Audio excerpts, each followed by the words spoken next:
Hello friends, my name is Dheeraj Kapoor और आप देख रहे हैं हमारा प्यारा सा चैनल कपूर ऑनलाइन क्लासेस। तो आज एक नई सुबह, नया चैप्टर, नई यूनिट। क्या यूनिट तो पुरानी रह गई, लेकिन नया चैप्टर तो होना चाहिए। तो chapter name is magnetic properties of matter, unit is electromagnetism. सब कुछ मैग्नेट के अंदर ही चल रहा है। अब हम कुछ आपको नई नई प्रॉपर्टी बताएंगे मैग्नेट की, सब्सटेंस के बारे में बताया जाएगा इस चैप्टर में। तो पहले कुछ टेक्निकल डेफिनेशंस देख लेते हैं, नए टेक्निकल टर्म्स आएंगे कुछ। तो पहली हेडिंग देखो, तो chapter name is magnetic properties of matter. तो chapter name is magnetic properties of matter and write down the first definition, that is magnetism and magnetising field. What is magnetism and what is magnetising field? In this definition, we will discuss all the things that is related to magnetizing field. So, copy pen निकाल लो बेटा, start करते हैं, time नहीं waste करेंगे बिल्कुल भी। Okay, so get ready.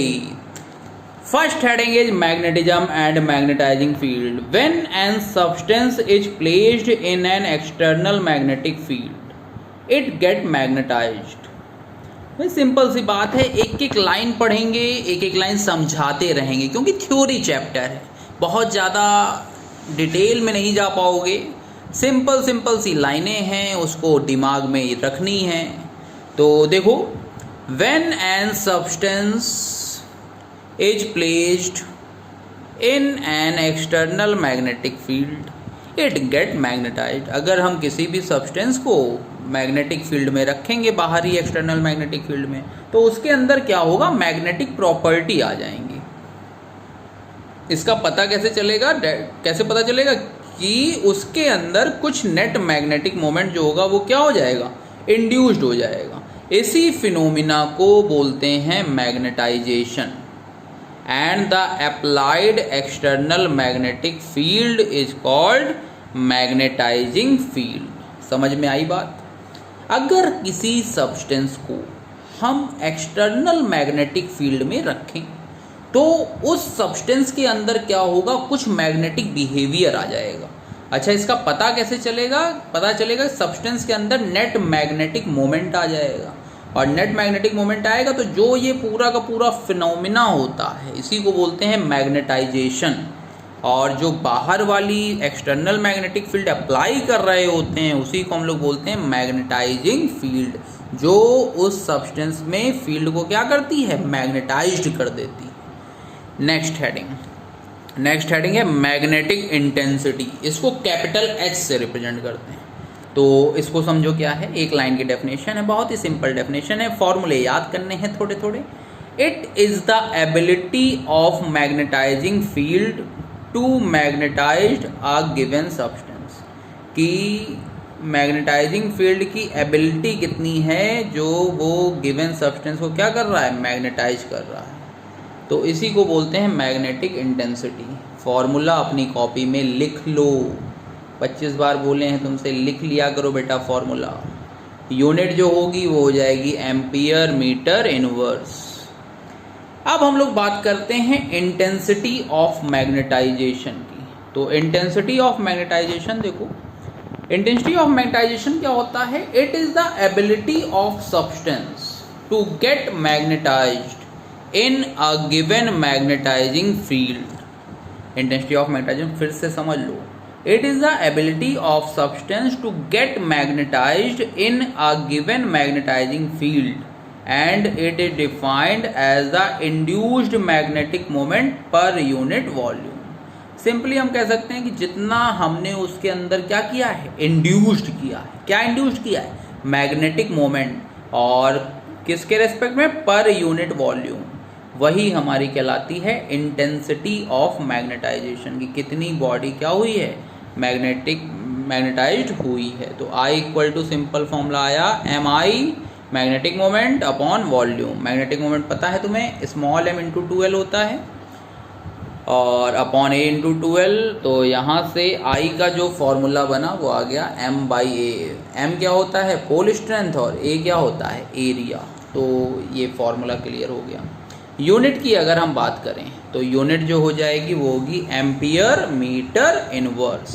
Okay, next heading देखते हैं मैग्नेटिक इंडक्शन। ये तो पूरा पूरा चैप्टर ही मिलने वाला है अभी थोड़े दिन बाद हम लोगों को। तो मैग्नेटिक इंडक्शन देखो क्या है, it is the net magnetic field when a substance is placed in a magnetising field. It is the net magnetic field when a substance is placed in a अगर किसी मैग्नेटाइजिंग फील्ड में किसी भी substance को हम रखते हैं तो जितनी भी नेट मैग्नेटिक फील्ड उसके अंदर क्या होती है, इंड्यूस्ड होती है या आती है, उसी को हम बोलते हैं मैग्नेटिक इंडक्शन। यूनिट होती है टेस्ला। Definition is clear. आप क्या करो, ये सारे पॉइंट हेडिंग लिखो और ब्रैकेट में सिंबल लिखते जाओ, क्योंकि आगे जा कर के ना देखो सब एक तरीके के हैं, मैग्नेटाइजेशन, मैग्नेटाइजिंग फील्ड, इंडक्शन, सब एक ही तरीके के नाम हैं। बहुत कन्फ्यूजन होता है, हर साल बच्चों को कन्फ्यूजन होता है इसमें। तो तुम लोग उसको सिंबल के साथ साथ नाम लिखो, नहीं तो आखिरी तक आते आते चैप्टर में होता है क्या, तुम लोगों को सिंबल याद रहते हैं, उसका नाम नहीं आता। मैग्नेटाइजेशन की जगह मैग्नेटिक फील्ड डाल दोगे, इंडक्शन डाल दोगे, तो ये सारी गलतियाँ होती हैं तुम लोगों से। तो मैग्नेटिक इंडक्शन समझ में आ गया।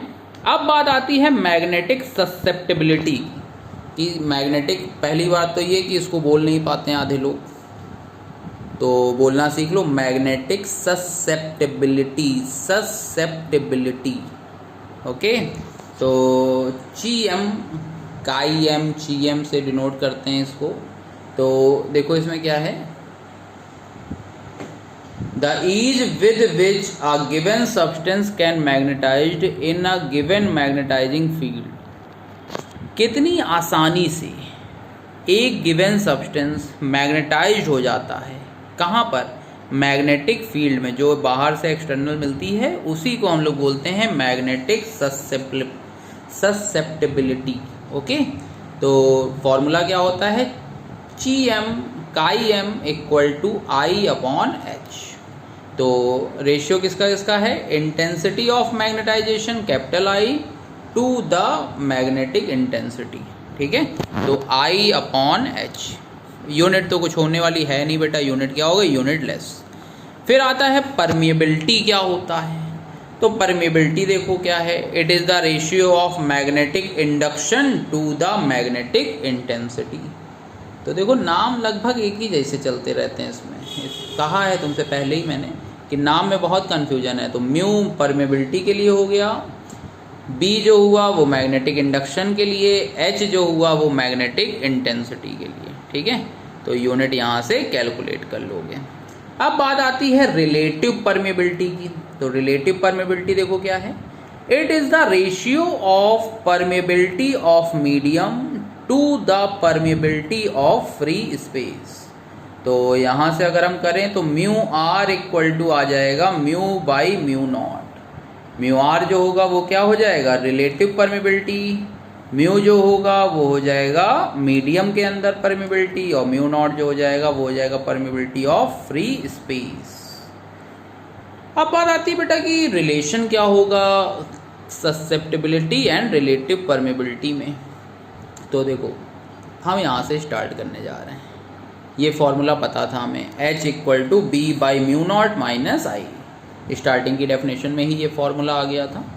तो अगर हम यहाँ से H और I को एक तरफ भेजते हैं तो देखो आएगा B/म्यू nought equal to H plus I. I को इधर भेज दिया, तो ये वाली लाइन तो समझ में आ गई है, इसमें कोई दिक्कत नहीं है किसी को। अब B से या H से हमने क्या किया, H कॉमन ले लिया। तो देखो B/म्यू nought equal to H common लिया तो ये आ जाएगा 1 प्लस I/H। ठीक है, अब हमने H को इधर ट्रांसफ़र कर दिया और म्यू नॉट को इधर भेज दिया। तो देखो आया B/H equal to mu nought in bracket 1 plus I/H। इतना समझ में आया। तो देखो B/H जो होगा वो कितना हो जाएगा, वो हो जाएगा mu equal to mu nought तो वही रहा, 1 की जगह 1 प्लस की जगह प्लस I/H, I/H की जगह हो जाएगा GM। तो यहाँ तक समझ में आ गया। म्यू नॉट को नीचे भेज दिया तो mu by mu nought equal to 1 plus C M. Mu by mu nought क्या होता है, म्यू आर। तो म्यू आर इक्वल टू कितना आ गया, ची एम प्लस 1 आ गया। ठीक है, तो इस फॉर्मूले से बोर्ड में न्यूमेरिकल आया हुआ है 1 मार्क्स का।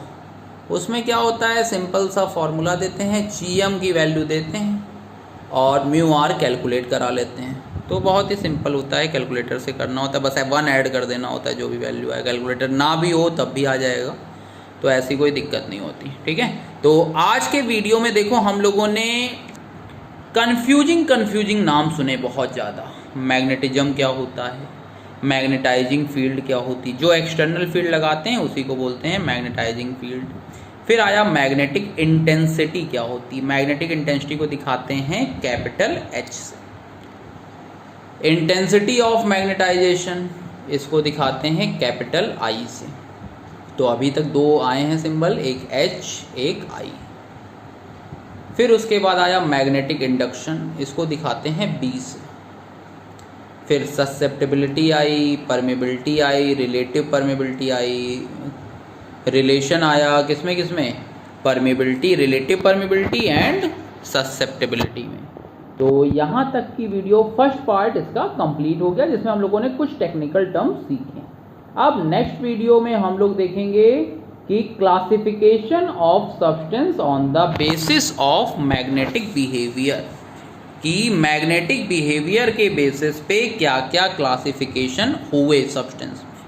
तो इस वीडियो में अगर कोई डाउट हो बेटा तो वो कमेंट में आकर के आप लिख सकते हो, बता सकते हो, ताकि वो सॉल्व कर दी जाए आपकी। ठीक है, वीडियो कैसा लगा ये भी बता सकते हो, क्या कमी थी वीडियो में वो भी बता सकते हो। मतलब you are free to tell me anything, चाहे वो मेरी तारीफ हो चाहे बुराई हो। बुराई को भी हम लोग अंधभक्तों की तरीके नहीं लेंगे कि बुराई कैसे कर दी इसने, इसको एक पॉजिटिव वे में लेंगे हम लोग।